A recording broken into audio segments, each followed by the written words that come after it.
تبارك فتاة أنبارية تتحدى التوقعات بموهبتها الأدبية في عمر صغير. دخلت تبارك عالم الأدب بقوة، فأبهرت الجميع بقدرتها الفريدة على الكتابة والتأليف، محققة إنجازات استثنائية. اقرأ كيفما وأينما كنت، فالقراءة هي أصل كل شيء وأساس كل شيء، فبها يتحرر العقل من القيود والفكر من الأوهام، بها تعتلي سلم المجد وترتقي سلم النجاح. هي جسر ينقلك من محطة الماضي إلى الحاضر، تصول وتجول في ميدان الحضارات السابقة، وتستخرج ما لذ وطاب من المعارف والتراث والحضارات. وكن إنسانا إن أتوا بعده يقولون مر وهذا الأثر.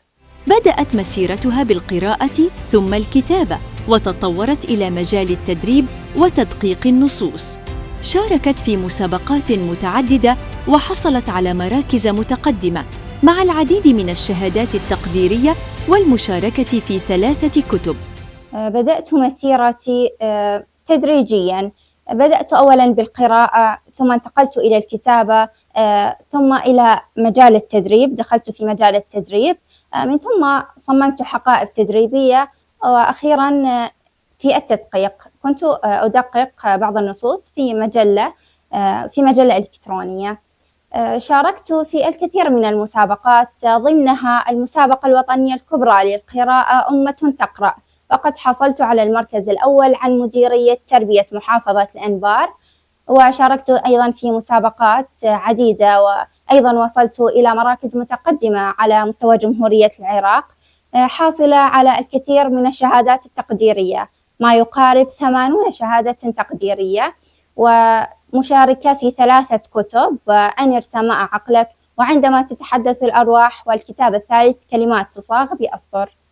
بدأت مسيرتها بكتابة كتب تحمل رسائل إيجابية وأمل، مع نصوص تعكس حديثاً بين الأرواح ومعاني عميقة في كلمات مليئة بالحكمة والتأمل. الكتاب الأول أنر سماء عقلك كان كتاب إيجابي، رسالة إيجابية ورسالة أمل لكل من يقرأه.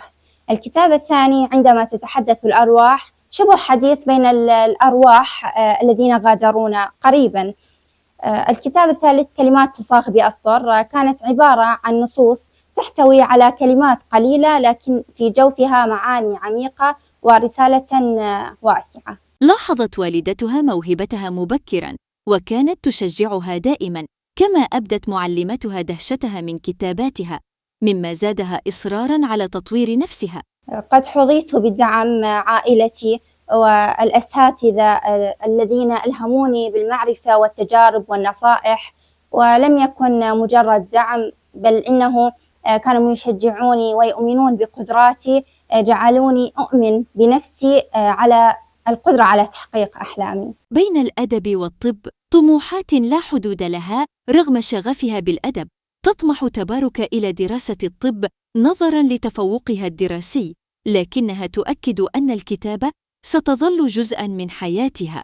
إن شاء الله أطمح إلى أن أصبح كاتبة مؤثرة ومشهورة في المستقبل، وأدخل في مجال الطب إن شاء الله، وأوازن بين مسيرتي الأدبية ومسيرتي العلمية. تبارك نموذج مشرف للمواهب الشابة، وتحتاج إلى اهتمام حقيقي من الجهات الثقافية لدعم مسيرتها وإيصال صوتها إلى العالم. أطالب بتوفير دور نشر في محافظة الأنبار، كوننا ككتاب نفتقر إلى دور النشر في محافظتنا، وهذا ما يعيقنا حتى الآن، ما يعيقني شخصياً من إصدار كتابي الخاص. تبارك تواصل مسيرتها بكل عازمة على أن تترك أثراً قوياً في كل من يلتقي بكلماتها ويسير إلى جانبها نحو النجاح.